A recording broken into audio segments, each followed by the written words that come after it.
So, let me welcome you all to this seminar on the GDP, the intricate measure of GDP.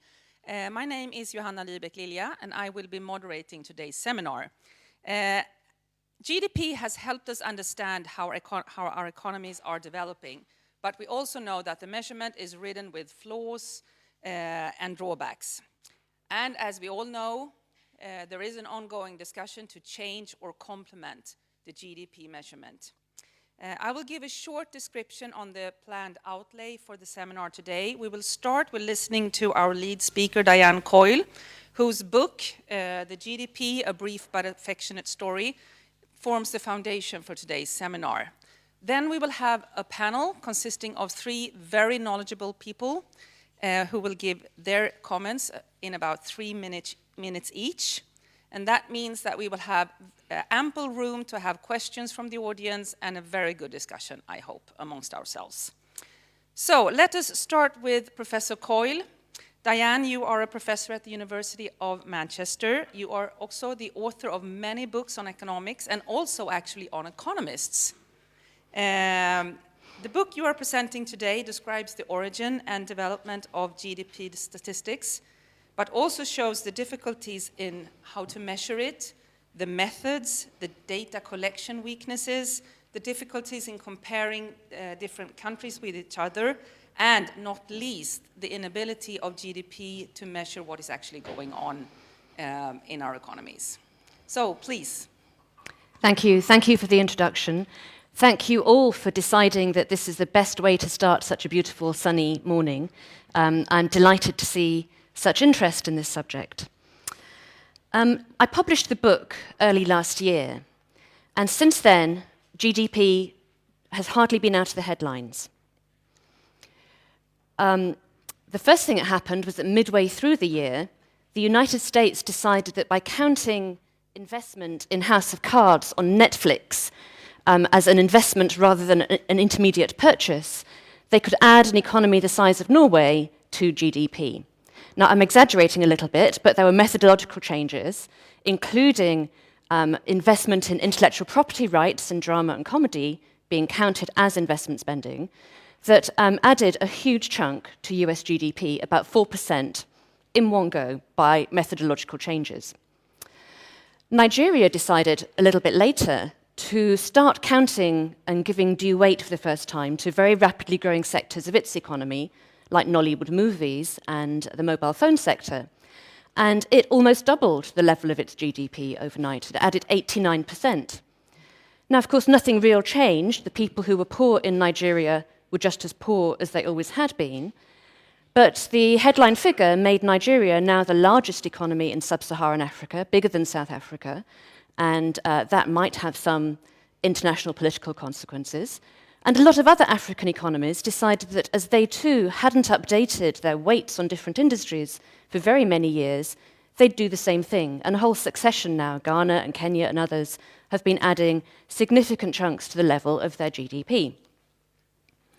Later in the year, last autumn, the European economies decided to implement the latest methodological revisions to the national accounts, including counting illegal activities such as illegal drugs and prostitution, because there's a market for them. Money changes hands, so if you're trying to measure all of marketed activity in the economy, then why would you not try to include them?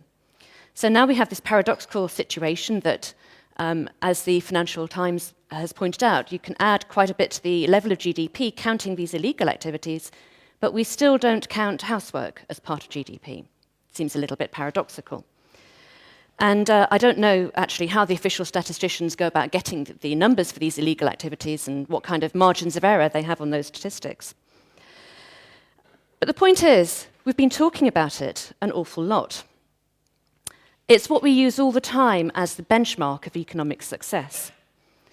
Now, what I'd like to do now is take a show of hands. I'd like to ask you to put up your hand if you believe in the idea of progress. Oh, it's a sunny morning and everybody here is very optimistic. It's really interesting to see the differences among different audiences. If you're talking to students where they're mainly young, it's about half and half. If you're talking to environmental groups, people are much more uncertain about the idea that we can see continuing progress in our economies. And there are lots of ways that you can think of to demonstrate real progress in our lives. Life expectancy, reduced infant mortality, access to education, and so on, lots of absolute metrics that show that we are progressing. There are all kinds of innovations. There are new medicines, new materials coming along, as well as all the digital stuff that we talk about all the time. So those look like real signs of progress. On the other hand, we had the financial crisis and the long recession afterwards, and continuing uncertainty about the stability or vulnerability of the Western economies. And then there's a question about environmental degradation too, and a lot of people are very concerned about the sustainability of the economy at the moment. And so the question is really, is it possible to sum up that picture, an overall picture of the economy, to tell whether or not we are making progress, and is GDP the right way to do that? And it was very interesting to start looking into the history of GDP, which, like many economists, I'd never really thought about before. We use it all the time, we download the statistics from the internet without really thinking about how they're created or where all the underlying data come from. Now, there's a sense in which, as this chart shows, GDP, real GDP per capita over long periods of time does capture what's going on in the economy. These series come from the historical database that all economists use. It goes back to the year 1000. I don't know if you can see the axis there. And goes up to more or less the present. And it shows you the UK is the red line. It shows you the Industrial Revolution happening there before anywhere else. It shows in the mid-20th century countries like Italy and Japan catching up. I could have put the United States and showed the US overtaking the UK much earlier. And then much later, China and India at the bottom, just starting that beginning of the acceleration in innovation and growth you get in a capitalist market economy. So there's a sense in which these long-run series for GDP per capita do tell the story of economic progress. They do paint the picture of the way capitalism creates this dynamism and innovation and all those things that have improved the quality of our life over time. Now, of course, this is a very anachronistic chart because in the year 1000, nobody was counting GDP. So this represents an effort by economic historians to go through the archives for all the countries they can find and look at how long people worked, what kind of possessions they had, what wage rates were, what prices were, how much they had to eat, and so on, and feed those into a modern definition of GDP to give us these series. And you can see from the China line, for example, that the average GDP per capita in China in the mid-20th century, in the Cultural Revolution, was lower than it had been in 1800, and actually lower than it had been in 1000 in this artificially constructed series going back. If you look at, instead, at a much less anachronistic way of thinking about the economy through time, it turned out that people had thought about it in very different ways than we do now. GDP is a modern invention. The initial question in the late 17th century in England was how much money can the king raise in taxes to pay to fight wars against the French, which was the key state preoccupation at the time. It was called political arithmetic in those days, and it was entirely about measuring the tax base adequately. And economic historians think it did give England a material advantage in fighting the war against the French because they could increase taxes to the max that was sustainable, whereas the French were much more cautious about it. But that was the initial aim. Later, the preoccupations became very different. In the era of mercantilism, the focus was on trade, how much trade and how much gold could be brought into the country through exports. The French physiocrats were interested in agriculture. They saw the ability of the country to feed itself as the key measure of economic success. And Adam Smith saw it in terms of manufacturing. He was writing, of course, in the early days of the Industrial Revolution, very presciently understood what the implications of that might be, and he saw measuring manufacturing output as the key. Food was important, agriculture was important, manufacturing was key. He thought all services were parasitical and was particularly critical of banking, actually, as a service. His conception of the economy stuck with the Soviet bloc all the way through to the fall of the Iron Curtain, and they continued to count net material product and didn't count services in their economy at all. So these conceptions changed over time, and in ways that reflected the political imperatives, the state imperatives at the time. And the word we use now, statistics, has as its etymology the counting of things that are important to the state, just as the term political arithmetic reflected those origins and why we're counting, what's the purpose of doing this counting at all. The concept that we have now, GDP, anybody who's taken an introductory economics course will recognize that formula. It came about in the 1930s and 1940s.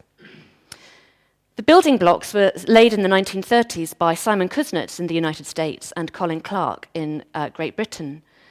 And though it was the first time that the governments on both sides of the Atlantic, and in some other countries too, the Netherlands was another pioneer, it was the first time they wanted to have a measure of total activity in the economy, because it was the Depression, of course. And there had been trade cycles before, great ups and downs in the fortunes of the economy, but nobody expected the government to do anything about it in Victorian times. It was part of the weather. You just had to put up with the economic disaster when it came along and hit you. But in the 1930s, by which time the franchise had started being expanded, Social Security had started being introduced, it was the first time that there was any wider expectation that the government would do something about the downturn in the economy. And they didn't have the information. They knew how many banks were going bankrupt. They might be able to count how many steel ingots were being turned out by the factory, but there was no aggregate and no sense of the scale of what the government might need to do to fix the economy. So those were the foundations.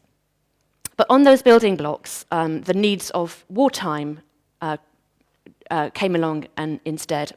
And Keynes in the UK Treasury, working on his theory at the time, was a pioneer in thinking about how to create these aggregates, which are accounts. And there are three different ways of measuring it. You can measure incomes, you can measure expenditure, and you can measure output, all of which are meant to add up to the same thing.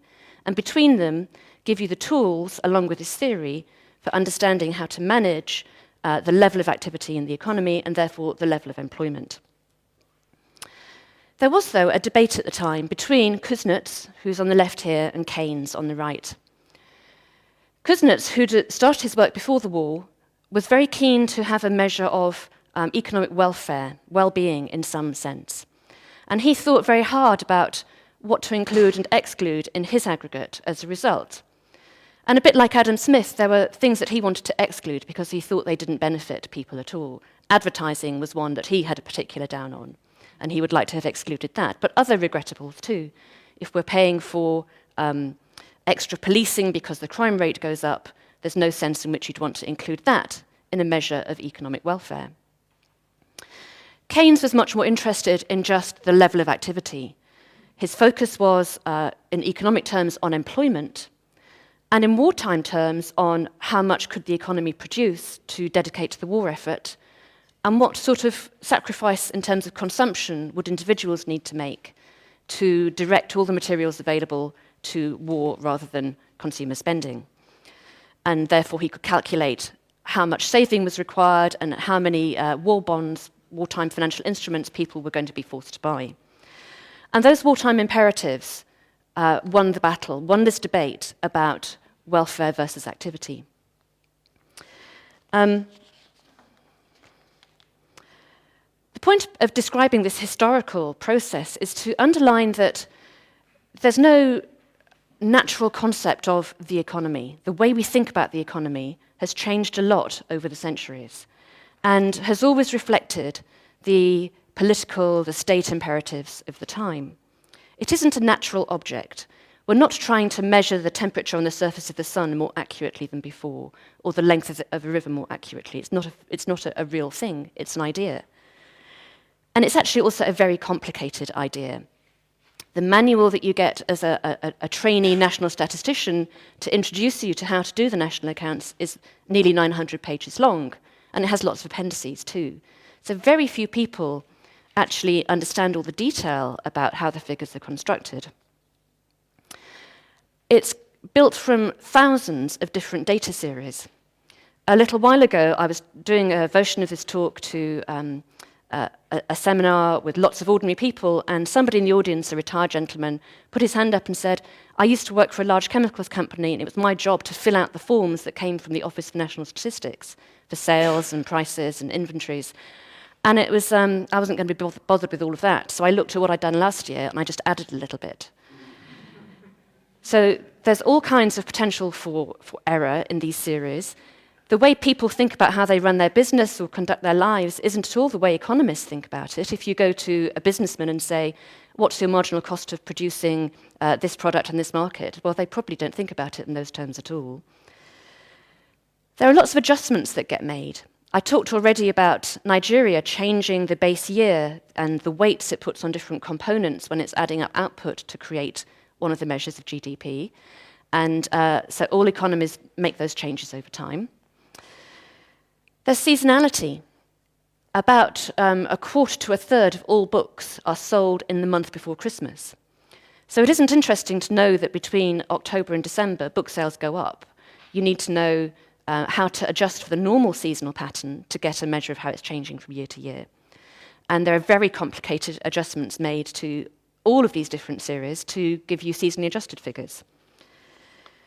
There is converting from nominal kroner sums into real sums and how you think about a price index, which is very technical and very controversial.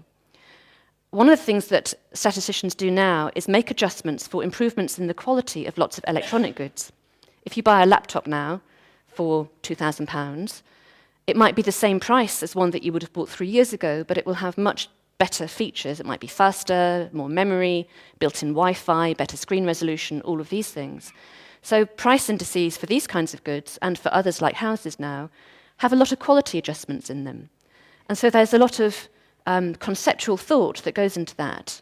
And what you end up with as a real price for any of these goods isn't actually a real entity at all. It's very complicated. So there are all of these kinds of adjustments, thousands of different products, and lots of judgments about what to include and what to exclude. One of the things that's included, and was done so for the first time in 1941, was government spending. In any previous attempt to measure the economy, everybody had seen the government as a parasite. It was taking taxes away from people, and it wasn't a wealth creator. In the 20th century, that started to change because governments began to do much more collective consumption for people, providing public goods and public services. But there was also the wartime imperative that you weren't going to show a measure of the economy that showed the war effort making people worse off. So they were definitely going to include government spending. But that's a judgment. Government spending is not in the market. So you have all these marketed activities in GDP, including now, as I was saying, the illegal activities, but also government.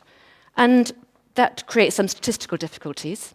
For a very long time, statisticians counted the number of people who worked in government, multiplied that by their wages, to get the figure to put into the national accounts. But then you're defining productivity growth in the public sector as zero, and that has some consequences.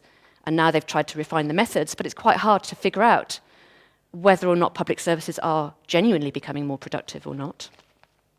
And then there are things that get left out. This, of course, is how I dress whenever I do the housework, not in a tracksuit at all. But I mentioned earlier that we don't include informal activities in GDP. This is a big deal for some developing countries, and actually there is an attempt to include in GDP things that produce an output. So if you're growing food, they will try to include an estimate of the food that you grow for your own household consumption. But it's not really done for the developed economies in the same way. And actually, a lot of what's done informally is not production, it's a service. It's caring for people at home or cooking, or actually volunteering at your children's school or in your local church. And these voluntary activities aren't counted at all. The rationale initially was that it was just too complicated to do it. But actually, if you can do it for government, you can do it for housework. You can estimate, you have a census count of the number of households, you can estimate how much time people spend on activities, and you can multiply that by the market wage for those activities. So it's actually a slog, but you can do that, and it isn't done.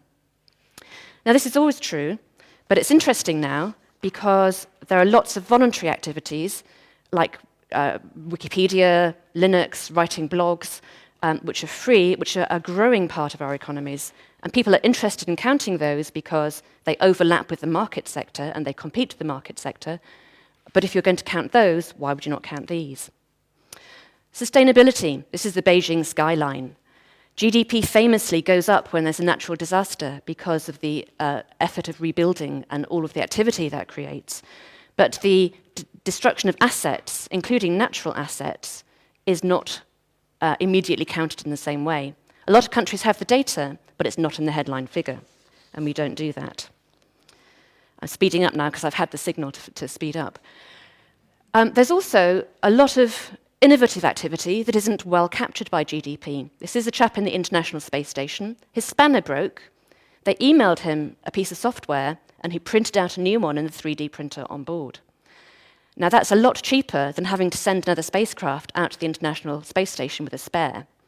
There have been lots of innovations that have dramatically reduced the price of various activities or made them possible in a way they weren't before.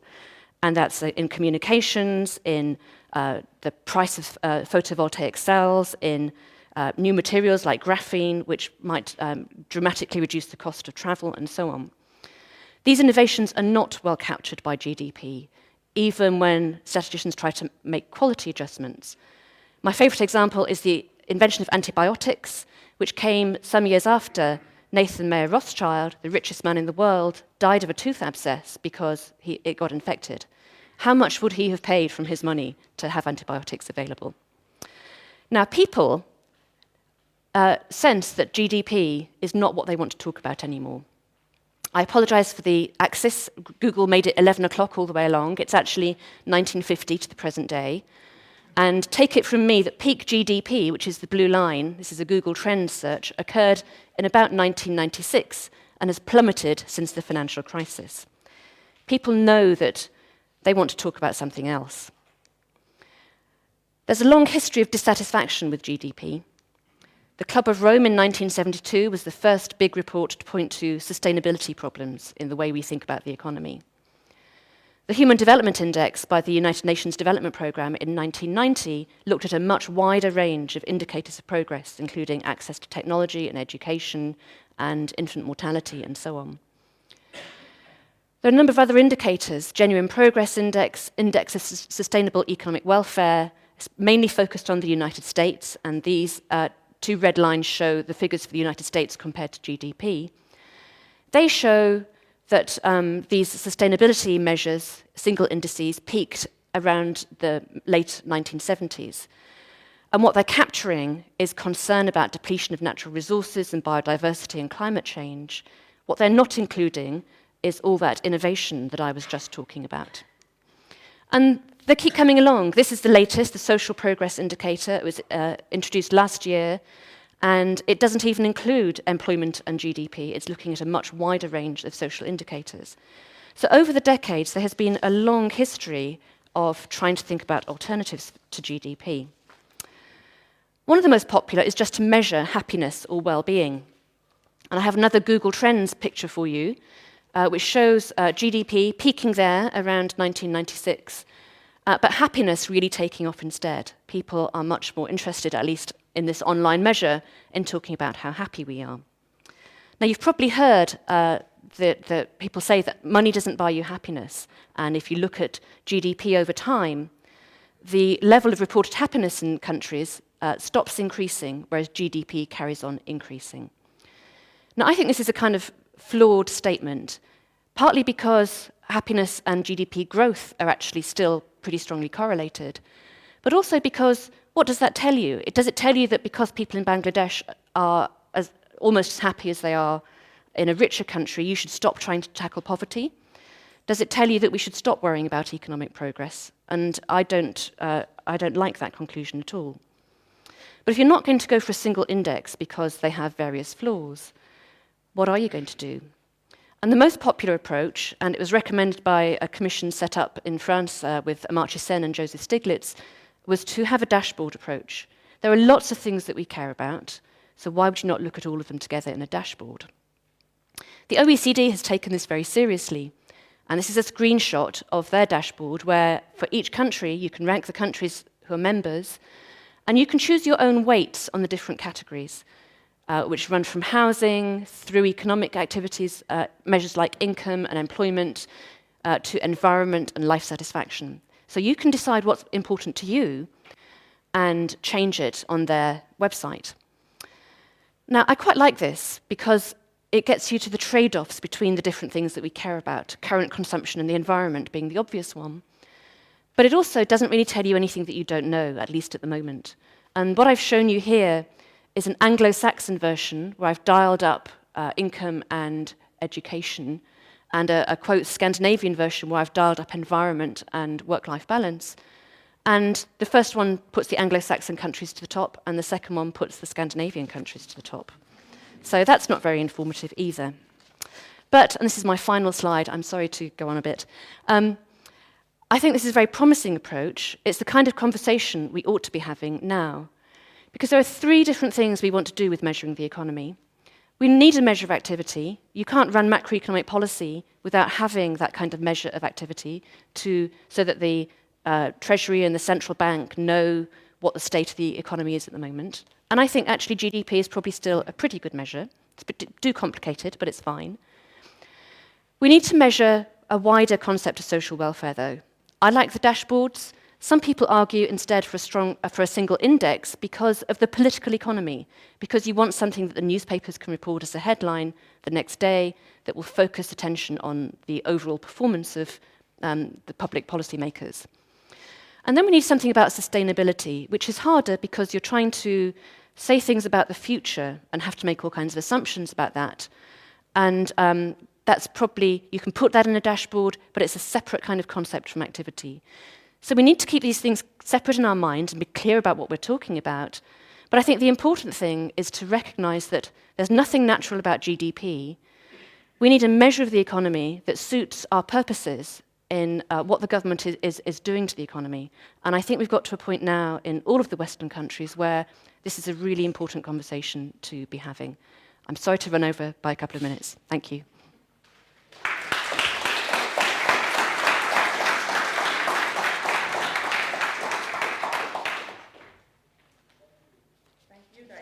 I think this is I think you can, I'll sit down for the panelists, it's a good idea.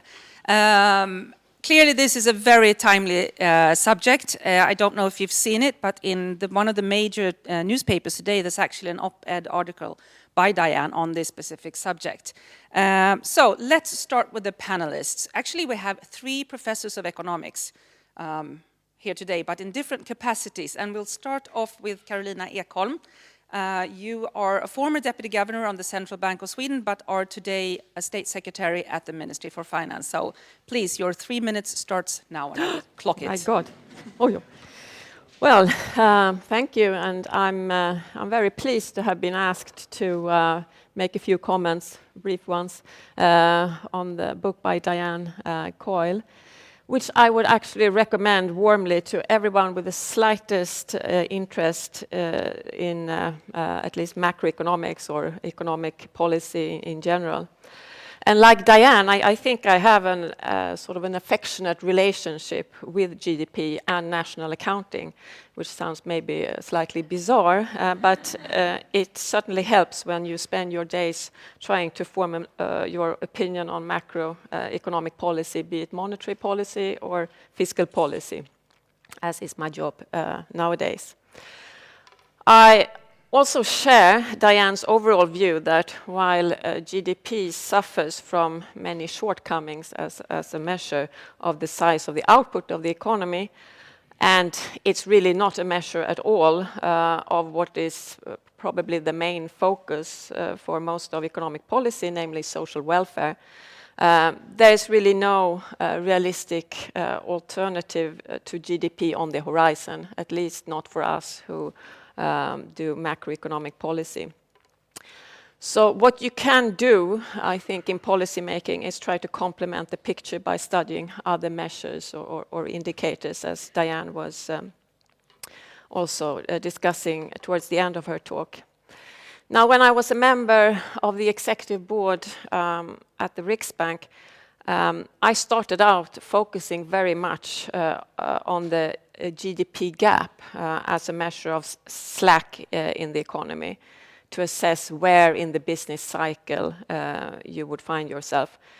And the GDP gap is the difference between actual GDP and some sort of estimate of potential GDP, and that's typically based on some filtered long-run trend of GDP. Over time, though, I came to find this to be a highly unreliable indicator of the degree of resource utilization or the amount of slack in the economy. And over time, I started to focus much more on measures related to the labor market, such as unemployment. Those are measures, they aren't revised as the GDP measure is. And perhaps more importantly, it's easier to form some sort of realistic notion of where the potential is. You know, at what point would you think that the labor market becomes so tight that there is real inflationary pressure coming through higher wage increases than usual? So to me, that seemed to give a much more robust picture of the extent of resource slack in the economy. Now, since last year, I moved to the Treasury or the Ministry of Finance, and now I find that, again, the GDP gap is really at the forefront of the assessment of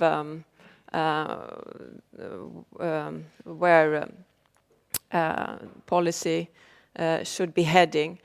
Now, the reason for this is that in fiscal policy, and in order to have an idea of whether your budget balance, if you have a surplus or a deficit, if that is something that is mostly explained by your position in the business cycle, or if you have some sort of structural surpluses or deficits, then you need some sort of cyclically adjusted measure of GDP.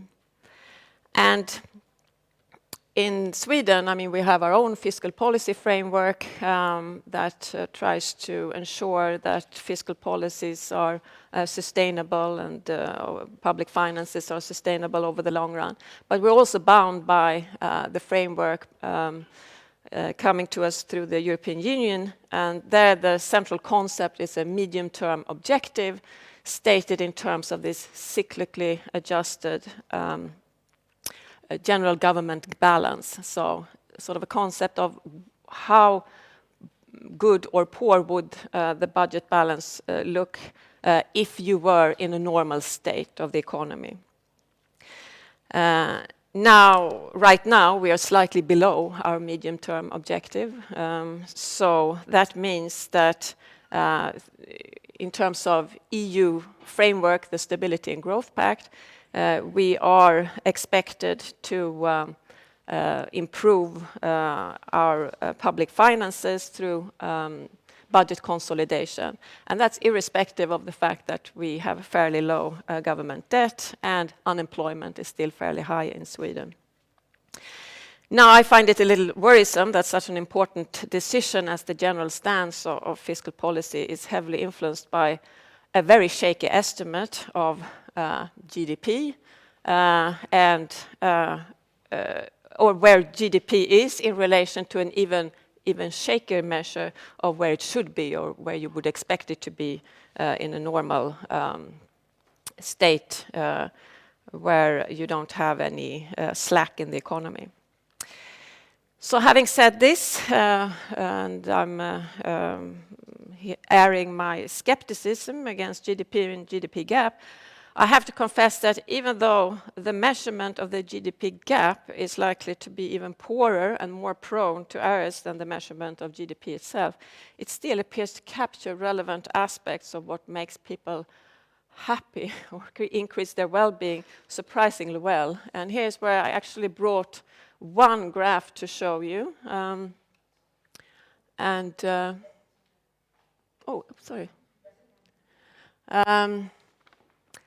And so this is a graph taken from a paper on economic growth and happiness. You know, there's a lot of research on happiness, Stevenson and Wolfers.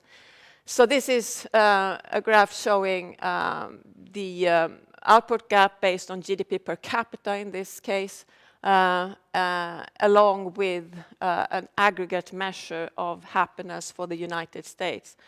And as you can tell, the relationship is surprisingly strong. I mean, I is a bit surprised that it's this strong, but I think it reflects the fact that happiness is quite heavily influenced by unemployment. People get unhappy when they are unemployed, and that is being picked up in the happiness measure, and it's also picked up in the GDP gap measure.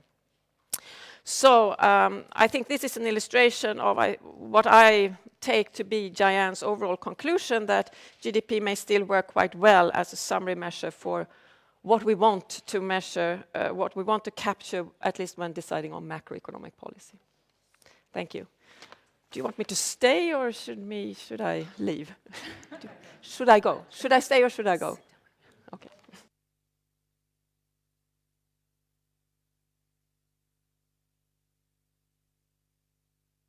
We're discussing interesting subjects. We're running a bit behind schedule, so I'll turn immediately to Martin Flodén. Welcome. You're also a professor of economics, but you are here in your capacity as the deputy governor for the Central Bank of Sweden. Please, your 3 minutes starts now. Thank you. So I'll try to be brief. So Diane brought up many very interesting topics and details with the GDP calculations in her discussion, and also in her book, which I actually was happening. I happened to be reading the book when I was asked to participate in this panel, so I couldn't resist saying yes. It's definitely a recommended read, and it brings up many points that are, of course, very relevant for us at the Riksbank, the central bank. GDP is one of the indicators that we look at a lot, and of course we are interested in having an accurate measure of economic activity and resource utilization, and GDP then is one of the most prominent things that we look at. But I think, and I will not object to anything that Diane or Carolina has said. I agree with basically everything. We know that it's a shaky measure, but it's also something we have to calculate. We should do it as well as we can, but we must realize that there is not much precision. And we also see this through all the revisions that happen over time. So for that reason, we at the Riksbank, we focus on many different indicators of resource utilization and economic activity.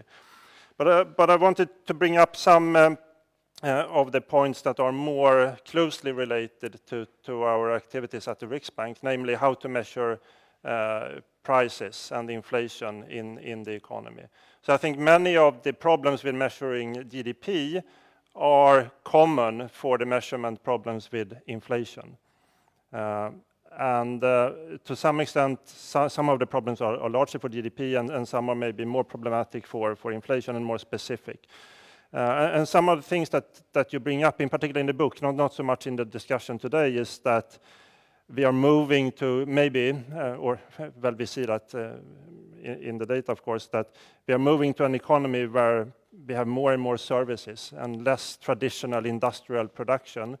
And as you phrase it, I think, we are moving from an economy of quantities to something else. And how do we think of quality adjustments for services, and in particular for services that are a little bit diffuse and maybe bundled in different packages? So you mentioned Netflix, for example. How does the quality of Netflix change over time when more and more TV series are added to the package, for example? And if we cannot measure quality, it's extremely difficult, of course, to measure prices. So we have to measure the price of the same product over time, and this has always been difficult, and maybe it has become more difficult. So that's, I think, a question to you.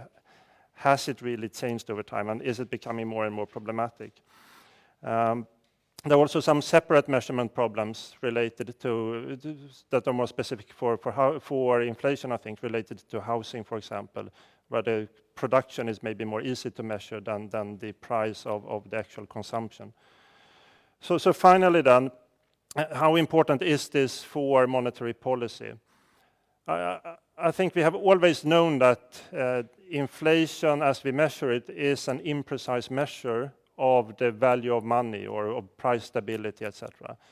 And actually one reason that is sometimes measured for why inflation targets have been set at 2% rather than at 0, for example, is that we think that inflation is actually lower. The true inflation is lower than the measured inflation because we miss some of the new values from innovation and from improved quality, etc. I don't think that's the most important reason for choosing 2% instead of 0, but it's something that is measured.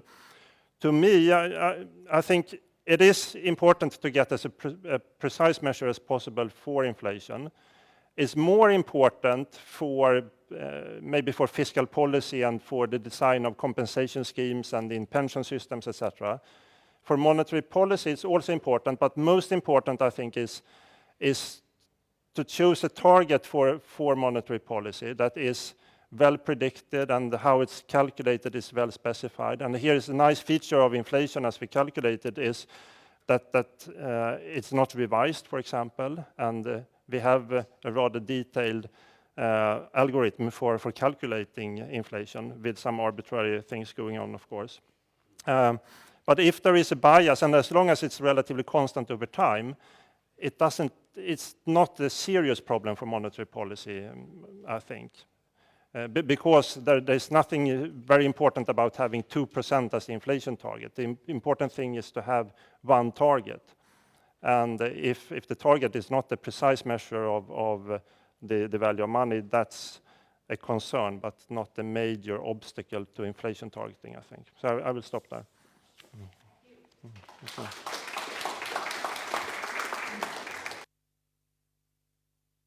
Interesting connection between GDP measurement and inflation. Maybe this will spur a lot of questions. I'm thinking immediately of how to deal with zero-priced goods like Facebook or Spotify or something like that. So I hope that gives ideas for questions. Now, last but absolutely not least, Professor Magnus Henriksson, you're also the managing director of the institute that organizes this seminar, the Research Institute of Industrial Economics. Please, go ahead. Thank you, Johanna. Yeah, I also found it very, very interesting. It's interesting to hear, for instance, about Africa, that all of a sudden Nigeria has almost 90% higher GDP. In Sweden nowadays, there's so many people who are really optimistic about Africa, with our former finance minister as the cheerleader. And I hope it's not because they just read the new statistics and compared to statistics some 15 years ago. So maybe there's some information there that they should look into. It's also a bit strange, I agree, that illegal services, for instance, in Sweden, we include prostitution in Swedish GDP. You may wonder how the Statistics Sweden get to know about that. Do they send out some of their employees doing hermeneutic research, or how does it work? Well, what they do is they read some PhD in sociology, and they go into the internet and see what the service costs, and then they try to understand how much men in Sweden use this and so on.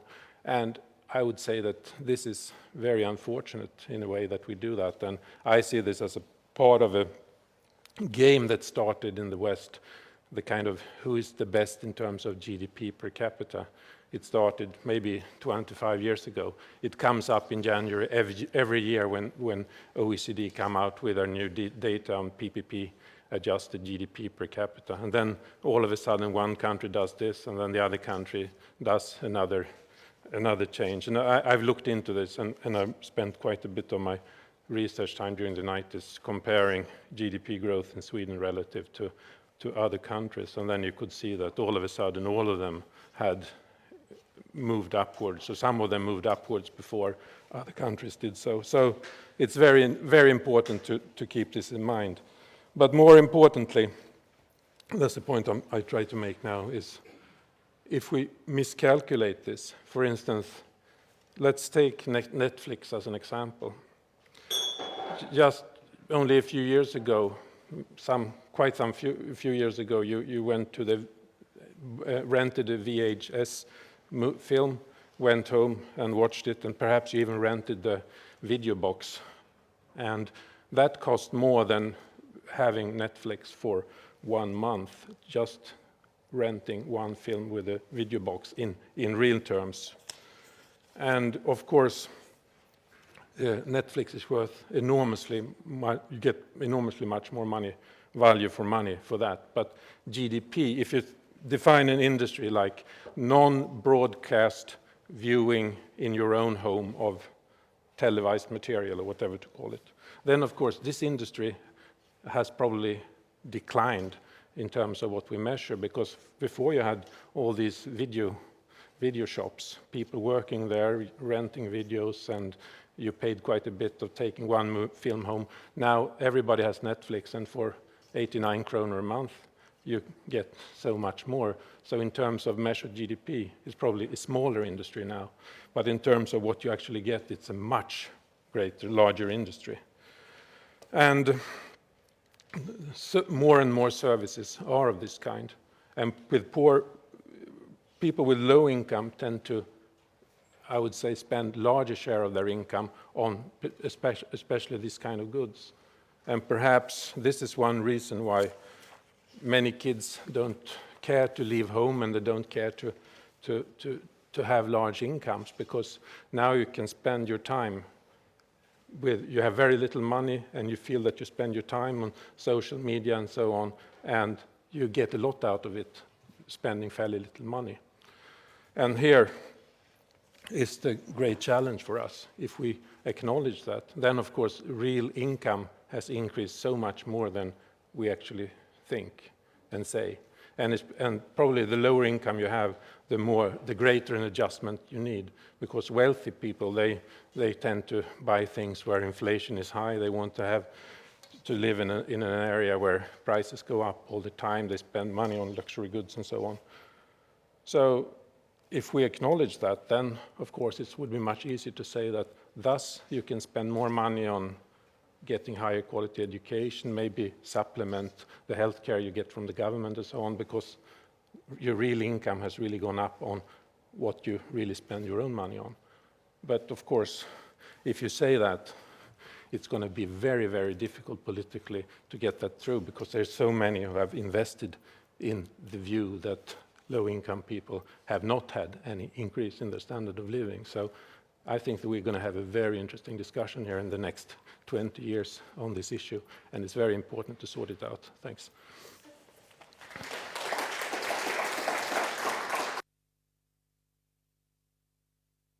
Now I will welcome Diane, Carolina, and also Martin up here, and we will try to start to have a discussion. Maybe I can start. We have one microphone that is going to go around, so please wave your hand when you have questions. I'll just start because I find it interesting, and I'll look at Diane. I mean, you describe the evolution of the measurement of GDP as it started to evolve when economic growth actually picked up in the world, but also as a consequence of war times and the Great Depression. You needed to know what was going on.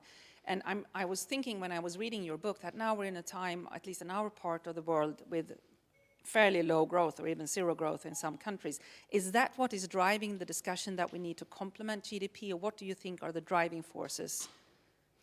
I think it's because we're in a time of great structural change in our economies. I would say that and the sustainability debate, which is also very important but slightly separate.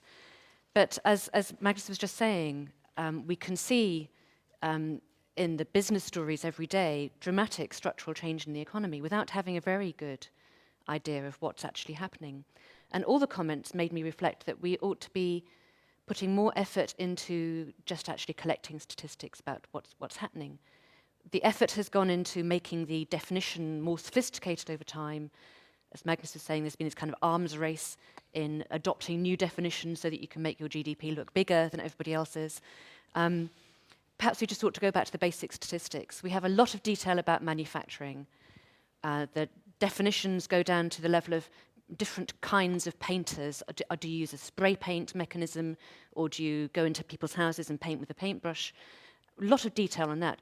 But the whole of software development is in one category. The whole of retail and distributive trades are in another category. And I think just collecting more data on Netflix and these digital activities and how much is being spent on these among different categories of people to try and understand better what's happening would be a really important step. Nice reflection of all the comments we've had. So let's see. We will start with down here, Morten Blix, and the microphone is running.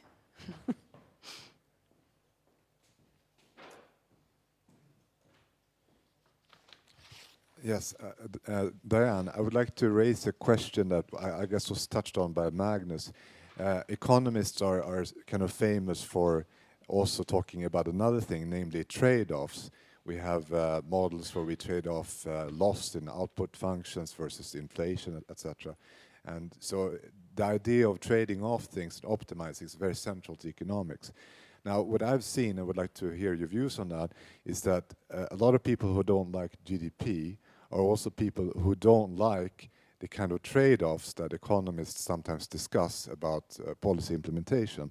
So there's some tendency, I think, to move away from GDP to some measures where those trade-offs either don't exist or at least are less. So it would be interesting to hear your views on that. So who would like to answer? Diane and maybe others? Should I start? Martin? Well, I haven't made that reflection myself, and I think it definitely need not be like that.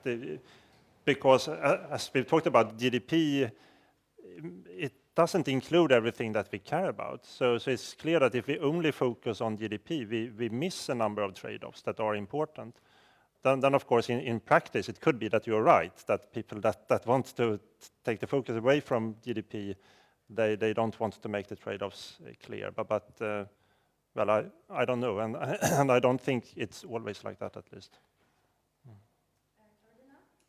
Well, I think maybe what you're getting at is something that is perhaps quite strongly felt when you're involved in sort of fiscal policy, because it is, I mean, the way the analytic work has evolved at the ministries, I think, is that we've developed these quite sophisticated methods to quantitatively assess the effects of various types of reforms on GDP and maybe also employment. But then, of course, quite often, and this is, I think, very strongly felt now because there's a left-leaning government, and of course many of the reforms that they want to make are because of other aspects of social welfare, but we don't have those methods to quantitatively assess those effects, and then the whole debate becomes a little bit sort of skewed, if you want. So you end up discussing the effects on GDP and employment, but the whole point of the change was to assess something else that is related to social welfare.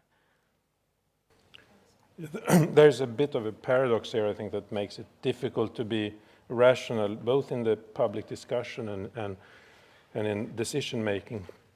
For economists, I guess data is everything. Many economists have fantastic, sophisticated methods that they use, but they don't care, they don't ask themselves, does the data really reflect what I'm studying? And that is one problem, and that has to be improved all the time. But also in the popular discussion, we have this large, I mean, everyone who's become a teacher and has gone through lärarhögskolan, there you basically teach them that knowledge doesn't quite exist. It's something very relative, and knowledge is something that you cannot measure. And if we say that GDP, we think it's knowledge, we want it to be knowledge, but the view is that it's unmeasurable. I mean, it's a social constructivist idea about how the world is run, and it's all about a fight about different power interests that want to impose their knowledge, their numbers on us in order to further their own agenda.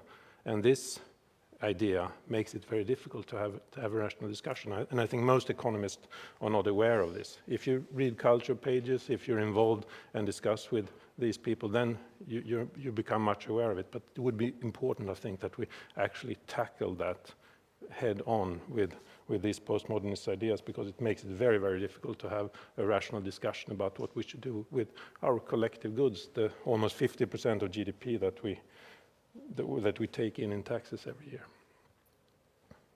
So, more questions?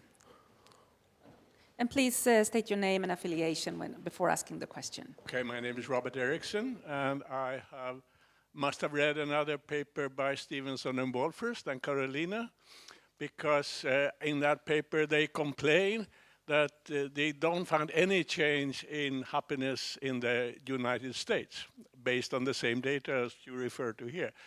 And in that respect, I mean, they are two of the few that actually find change in some developed countries on happiness. Most results in the developed countries are there's no relation between GDP and happiness in the over time, that is to say. There is an interaction between countries, but not over time. But in this respect, I would like to put a question to Diane. That is, when Cameron came into office 2010, he held a speech on that we should now go from GDP to if it was GDW, I think it's gross domestic well-being. And what I'm curious about is, and then so the Office of National Statistics have now produced a lot of information on happiness or well-being in the United Kingdom. What I'm curious about is, it's difficult to judge the British election campaigns from Sweden, but my impression is that Cameron hasn't said a word about well-being in this campaign. And so what is is this correct? And how would you judge this change from talking about well-being when he entered office and talking about the economy when he perhaps leaves? I think the question of happiness and GDP will trigger several of our panelists to speak, but maybe Diane, you will like to start? I think the short answer to the question is that Mr. Cameron is a Democrat and nobody's very interested in his happiness measures. As you say, it was introduced with a big song and dance when he got into office. The Office of National Statistics now has to spend part of its precious budget on collecting these figures. And what they show is entirely predictable, that poor areas of the country are not as happy as rich areas of the country, and it doesn't change very much over time. And that's one of the problems of trying to use this measure as any kind of indicator for economic policy. It doesn't change very much. We have psychological adjustment mechanisms that mean people quickly get used to what they have, and actually how happy they are is a psychological factor. There are cultural effects. The French are always much unhappier given their level of income than anybody comparable. And the Brazilians are always very happy compared to people on similar levels of income. So culture affects it, but it's not a very good policy guide. And as I just mentioned briefly earlier, if you look at GDP growth rather than the level, that does seem to be correlated with happiness. So stick with GDP growth. And we saw the output gap chart, which I think is very interesting, showing actually it correlates pretty well. So, Magnus, I think you also wanted to comment on this? Yeah, at least the happiness research shows, as I say, two very strong results. Long commuting time makes you unhappy, and unemployment makes you unhappy. So I guess that Friedrich Reinfeldt wasn't so bad. If Johnny Cash said, I walk the line, so he said, I work the line. And the work line was, in this sense, a good idea. And I guess this government feels the same, that it makes people unhappy to being outside and not being a productive part of society. And when we're entering into the service economy, it means that we're producing things with less of an ecological footprint. We are not producing more waste, we are not producing more goods, we are not using more iron ore and so on. So it means that solving important problems for us, that makes our life better in a nicer way. So, I mean, if you'd had a son or a daughter who went to the gold rush in 1848 to California, and you want to communicate with them, and you send a message and then send the message back. The kind of resources that had to go into sending that message back and forth with the Pony Express and everything, it would have been extraordinary, and the chance that it would have managed to travel back and forth would perhaps have been 70%, 60% or something. Now it doesn't cost anything. And of course, the problem is it doesn't count in GDP, whereas when Madison does the GDP for 1848, I would guess that transportation of that kind of things is an enormous share of that GDP, and now it's basically zero because we all send emails. And to me, this is what development is all about. So stagnation, first, it makes us unhappy because nothing happens, nothing changes. And secondly, it's really probably not the way forward. So, but this means that we really have to measure what we actually get from these emails rather than using the Pony Express and the Atlantic sailboat that brought the letter back and forth. So, because we do what we measure, so we have to measure it in order to understand what kind of progress we make. Any more comments on happiness and GDP? Okay, maybe I should also say that this is possibly a little advertisement, but Robert has been commissioned by the government to do a study, which is due sometime in June now, on how to complement the GDP measures with, for example, issues like happiness or welfare. So we're looking forward to reading that report, and it explains your question very much. So do we have more questions from the audience? Okay, well, while you're thinking, I'll ask a couple of questions myself. I have a bit of a statistical issue. It's on the collection of data. Actually, there's a huge debate in Sweden, I'm not sure if it's the same in other countries, that many of the calculations for GDP and other issues also are based on surveys. And the number of respondents has gone down very rapidly, at least in Sweden. So one question would be, is this a phenomena you can see in other countries? And how can we overcome this obstacle? Because it makes a flawed statistic even worse, actually. So maybe who would like to start on that one? Diane? No? Sure. It's clearly getting harder to collect all the data. I think we had a false impression anyway of how accurate the surveys were. I told my anecdote about the man who made up the numbers, and who knows how much uncertainty there was. The statisticians don't publish standard errors on their GDP figures, but even if you just look at revisions, the kind of numbers that we focus on in the headlines, has it been revised from 0.5 to 0.6, it doesn't really mean anything given the uncertainty. But as you're saying, the way the data are collected is being undermined, not just because people don't fill out the surveys, but because there aren't the same big corporations accounting for a large share of the economy. They would always have somebody in the accountancy department who could be asked to do the surveys, and now there are many smaller firms. There are more people shopping online, so they've had to adjust from collecting prices in shops to collecting prices online. So I think there's a need for more innovation among statistical services about how they do this, and particularly how can they use digital technologies, scraping websites to get prices, even asking for user-generated content to generate some of the statistics that you use might be an interesting way to think about it. Well, the question made me think back to my former life as an academic. My first academic job was at IFN, actually, and I think I didn't realize when I was hired, but it became clear when I had accepted the job that I was intended to update the IFN database on Swedish multinationals. And this was in late 1990s, and already at that point, it just became extremely difficult to get these companies to answer questionnaires.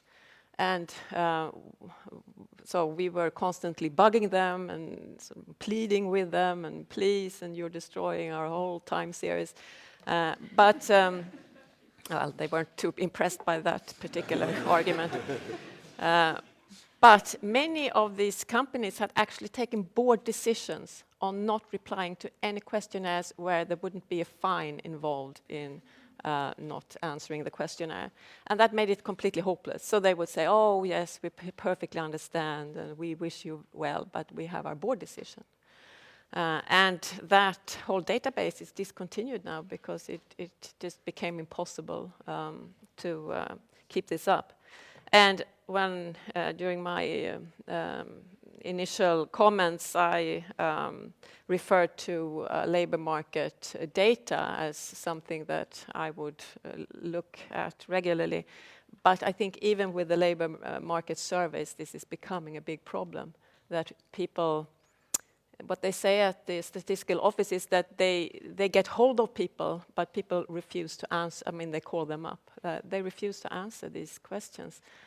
So even, I think, labor market statistics is becoming more and more unreliable. That's interesting. Magnus and then Martin. Yeah, maybe it's a bit of a change of subject, but we shouldn't miss this now. It's about inflation, because inflation is so important. It guides monetary policy to such an extent. And as we said, that the value of Netflix is probably underestimated. The value of email substituting for much more for regular mail, post mail, it's also underestimated. So there is, of course, enormous deflation in these services. On the other hand, you have car repair, restaurants, hairdressing, and so on, where I would guess inflation is 3% or something. Prices go up about the same rate as wages.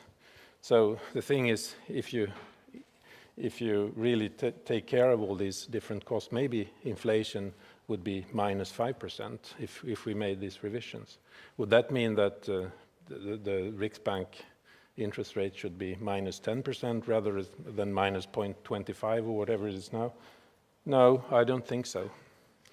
Because we need a positive rate of interest anyway, because it's what people need in order to postpone to spend their money. They want to be paid not to spend their money, so that the money can be handed over to someone else making investments.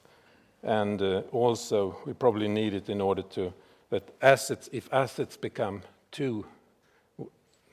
worth too much relative to people's income flow, what does that do? We don't know, but what does that do to people's incentive to try to increase their own income flow? People's income flow, it comes from what they actually work and produce. Nowadays, I just made a little calculation about, there was in Vasastan one flat that was sold, 35 square meter flat at 120,000 kronor per square meter. And then we see how many annual wages for an industrial production worker after tax in Sweden would that be? It's 16 annual wages for an industrial production worker in Sweden buying 35 square meters in Vasastan. Then you think, how does that affect people's incentive? Does it make a difference whether I work overtime for 3 hours a week now for the next 20 years? Would that even show up in terms of how much I can amortize and so on? Is it worth it? So we are in new territory here, and I believe that if the price difference, or the ratio between income flows and asset prices of things that you really feel you need, housing for instance, gets totally twisted, then that will do something with our incentives that we don't really know much about, and it means taking a great risk. Thanks. Martin, you waved. Well, I should comment on that, I guess. So, yes, you do. well, as I said, it's not important, I think, that inflation accurately measured is 2%. So that's an arbitrary choice. And the target that we have specified for monetary policy in Sweden is that CPI inflation, as it is measured, should be 2%. And of course, there is no precision in achieving this, so there will be fluctuations, etc. But over time, it should be around 2%. With all the well-known problems with measuring, with CPI being a measure of actual consumer prices. So if actual inflation, true inflation in some sense is lower, that's not really a major concern, I think. But it's possibly somewhat of a concern if the relation between measured inflation and true inflation changes over time, and if there is a larger and larger discrepancy, as you indicate here with the Netflix example. I'm not really convinced, though. Similar problems have always existed, and If you look at the dispersion in the prices that we actually measure, like the price development for consumer home electronics, for example, the price development has always been around 10 to 15% lower per year than the headline inflation measure. So it's nothing new that some prices are decreasing rapidly over time. And actually, presently, those items are those that have unusually high price increases or unusually slow price decreases, whereas it is the service prices that we measure that have, in the recent year at least, been unusually low. But it could be, of course, the economy is changing, and it is a valid question if the relation between the true and measured inflation has changed. A more obvious problem, I think, is how to include housing and housing expenses and the prices for this in the inflation measure. And here in Sweden, we have chosen a very special method, which is unique when it comes to at least the target variable for monetary policy, where housing is measured in a special way and where interest rate costs get a very large and immediate impact. Whereas for the Eurozone, for example, they use the harmonized index of consumer prices, where they exclude basically everything related to houses, or almost everything. So the international comparability is also one concern here. It's partly about the details about how do you do the quality adjustments behind what we see really at the statistical agencies. They try to harmonize how they do this, but in practice, there are some choices that have to be made and that are not, I think, perfectly harmonized. But the big visible difference between different countries is about how to measure the price for housing. And with rapidly changing housing costs, that's also, of course, a concern. Do you want to answer? Yeah, I mean, when I read the newspapers, at least, I get the impression that people are obsessed with that inflation is too low, so we should have more inflation. And apparently the only way to achieve that should be to lower interest rates more and more. And you shouldn't use introspection, but my view for many people, and this one says, if interest rates go down and asset prices go up, I have to save even more and spend even less, because I know that if I spend 1 krona, I can borrow 6 kronor at the bank and then buy my asset. So it's really, really dangerous to spend now, because for every krona extra I spend, I can borrow 6 kronor less, and asset prices go up even more. So then, hence, the lower interest rates are, and the more asset prices goes up because of that, the less people are likely to spend. I can't say that this theory is a perfect theory, but it's as equally valid hypothesis of what will happen as the one that everyone else seems to be having, that low interest rate means that people will go to the bank and spend money on things that are entered into GDP. And I don't think we can't be sure of that. So actually, Diane, you came into a very heated discussion in Sweden on house prices and household debt. I think we have a very similar discussion. Yeah. I think we all in this room actually share the concern for household debt. So maybe we should try to get back to GDP measurement, even though inflation measurement is also very difficult. Now we are starting to get questions from the audience. We'll start here in the front row, and I have several others on the line. My name is Staffan Persson. And what I've learned, or conclude from this discussion, is that old truth in economy is not longer valid. And when I studied economy a long time ago, I learned the theories of Keynes were written in stone, and I was taught that printing money was creating inflation, and that was the worst thing that could happen. And as we saw in Germany in the early 20s, when one piece of egg cost 20 billion marks or something.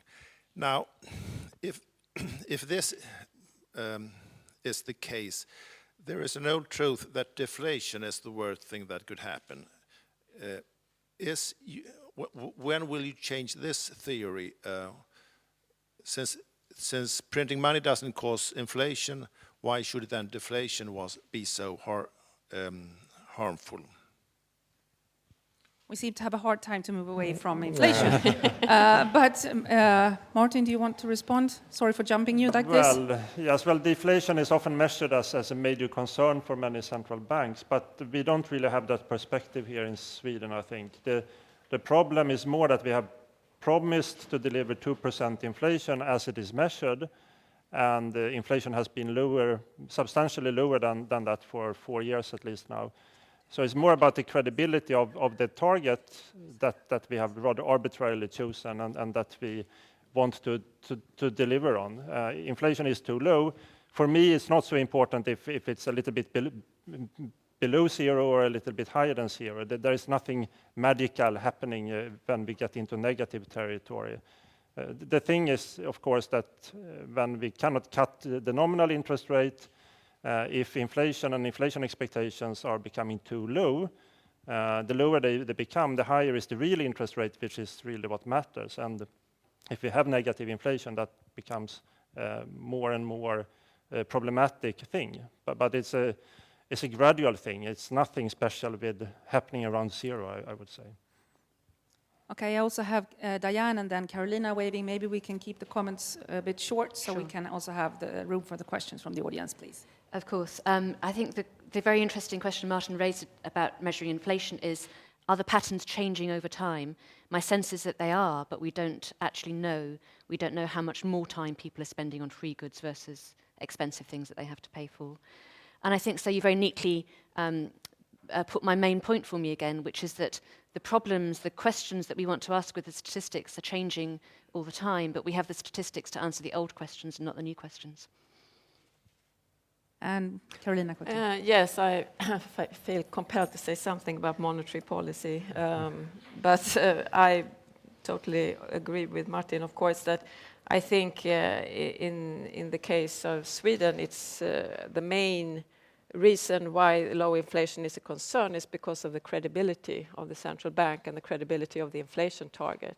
And it is a sort of a coordination device, and in particular for the social partners in the labor market and in wage negotiations. But there is also this other concern, I think, when you are in a situation with a high level of indebtedness, that going into deflation is potentially very counterproductive, because you need some sort of reasonable growth in nominal income to reduce the debt levels vis-a-vis nominal income. And if nominal income starts to even decreasing, then you are really going to aggravate the problems that you have with indebtedness. True. Now, a question from the gentleman on the right here. Thanks. Mattias Svensson, Neo Magazine. I wonder, measuring something important almost always creates an adaptation among those measured. For example, we try to measure quality in higher education, and we measure that through student essays and the quality of student essays. And maybe the main result from that is that we have seen universities concentrating more resources on the quality of student essays. Is it in the same way possible to see that we adapt as a society to the measurement of GDP is that a problem or something good? Who want to go first? Magnus? Yeah, okay, I can start.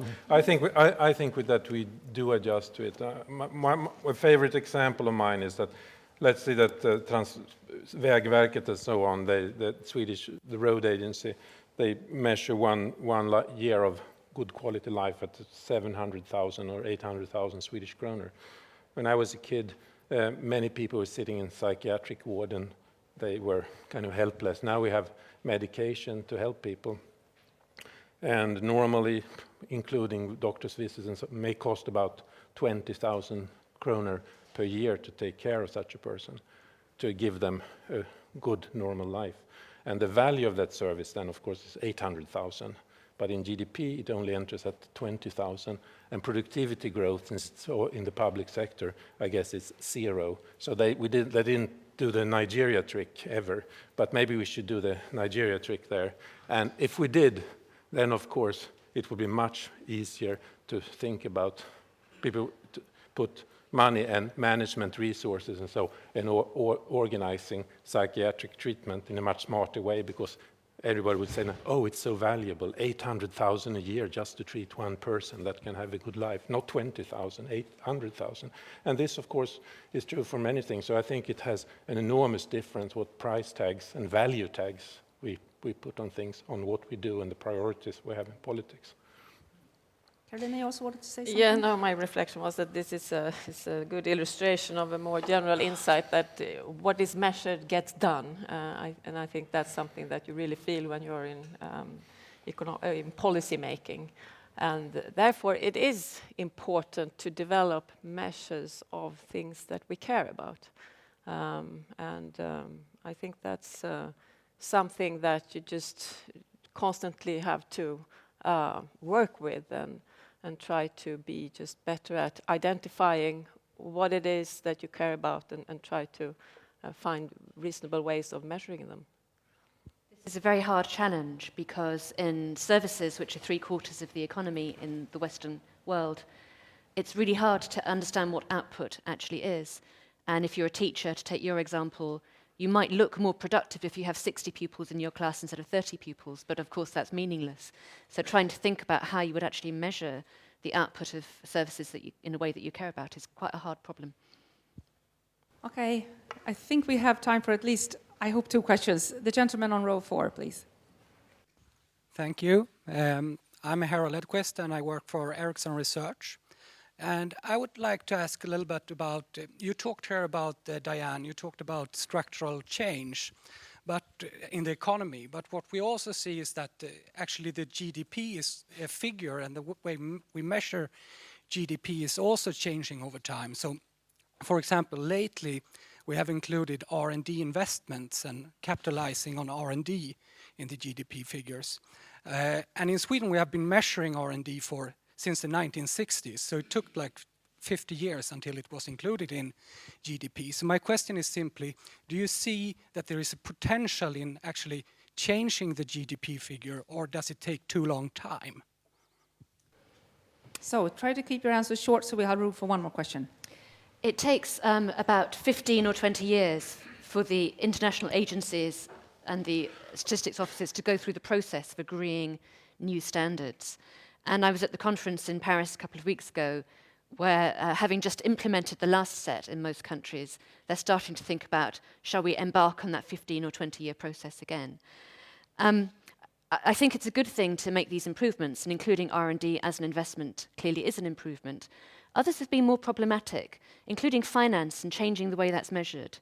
The biggest contribution from the UK financial sector to GDP growth came in the final quarter of 2008 because of a methodology change that had only just been introduced, which essentially measures how much risk banks are taking rather than any sensible measure of the service, the financial service that they're providing to the economy. So there can be backward steps as well as forward steps in this process. Now I have a gentleman on row 5, I think. You waved before? Yeah. Hi, Daniel Ospina from Stockholm University. I'm a sustainability PhD student. If I know there's not much time, but if you could, Diane, elaborate a bit more on what you think that how to go beyond GDP with regards to sustainability. Is it an issue of just how certain environmental degradation has impacts of or people's well-being, or it's actually as the natural capital concept tries to capture that economic activity also relies a lot in stocks of ecosystem services and stuff of that sort? I would actually link that to the very first question about showing trade-offs. And I think one of the key things about environmental indicators is that we are able to measure the trade-off between current consumption and any natural assets, including the composition of the atmosphere that we might care about. Australia did this for a while. They had a very good publication that included economic and environmental and other quality of life indicators with a traffic light system. And the economic indicators were all green, the economy was growing really well. The environmental ones were red because the economy was growing well, because they were digging up Australia and selling it to China. And actually, they then elected Tony Abbott, who was quite keen for that to be the pattern, but at least they knew what they were doing because the dashboard had exposed that trade-off to them. And I think that kind of trade-off, but also the trade-off between market activity and voluntary or household activities is another important trade-off to try and show in the dashboards.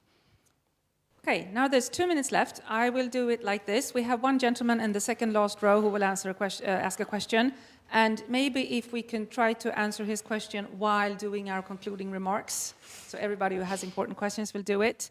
And we'll start in the order that you have spoken during this seminar, please. Okay, thank you. Örjan Sjöberg, Stockholm School of Economics. You mentioned that the background to the GDP is in a society dominated by manufacturing, and that the difficulty is picking up the changes, turning over to more service-oriented society. That debate, as far as I'm aware, has been going on for at least since the 60s. So obviously people must have been aware of the problems, even though we have difficulties including them. But are there any signs now of any structural change that might be ahead of us, that we could see through the measurements that we have today, and would possibly induce us to rethink the manner in which we assess GDP? The future, always tricky. So, yes, maybe 30 seconds each to make final comments and try to put this in also. The future in 30 seconds. I will flag up something I haven't talked about very much so far, but I think you mentioned it, Carolina, and that's the internationalization of the economy, which we're quite poor at measuring, only just getting data on value-added trade rather than gross trade flows. But understanding better the kinds of decisions that multinational companies are making about locating their activities is something where the statistical discussion is even further behind than talking about services, and I think will be a very important future trend for thinking about economic policy. Carolina?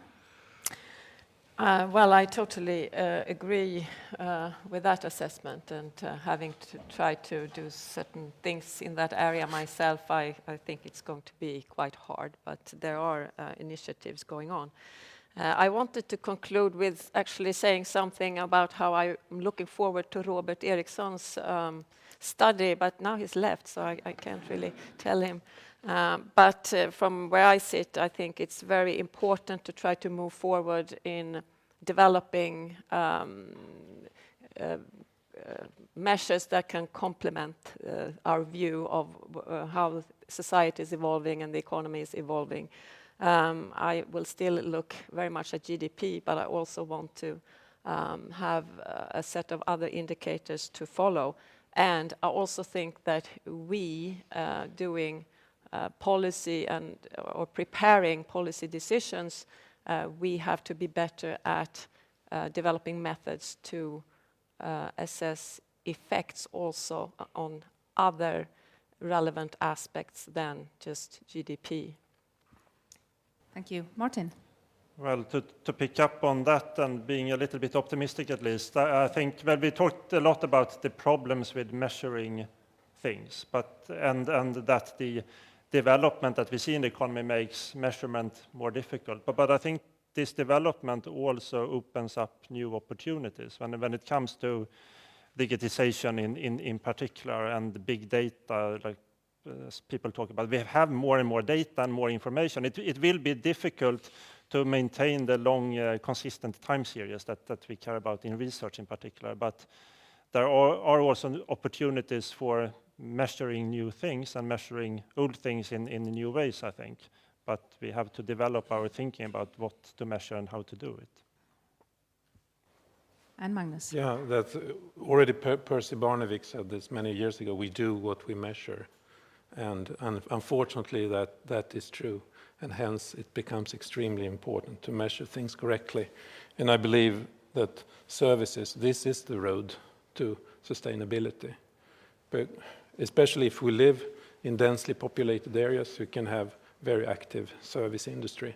You don't have to drive 200 kilometers to go to the doctor, or you have many good restaurants of various types within walking distance and so on. That makes a big difference. So urbanization and services, as I see it, that's what can save the world and should be a major concern for those who believe in global warming and so on. But since we do what we measure, we really have to measure the value of this in a good, accurate way. And I think that was a perfect ending. We do what we measure. So I want to thank all of you for coming. I want to thank especially Diane coming for giving this speech, and all our 3 panelists. We know that GDP is a very difficult measure, but we simply need it. But we also need to complement it with other issues. So maybe we'll have another seminar when we have grown wiser. Thank you all.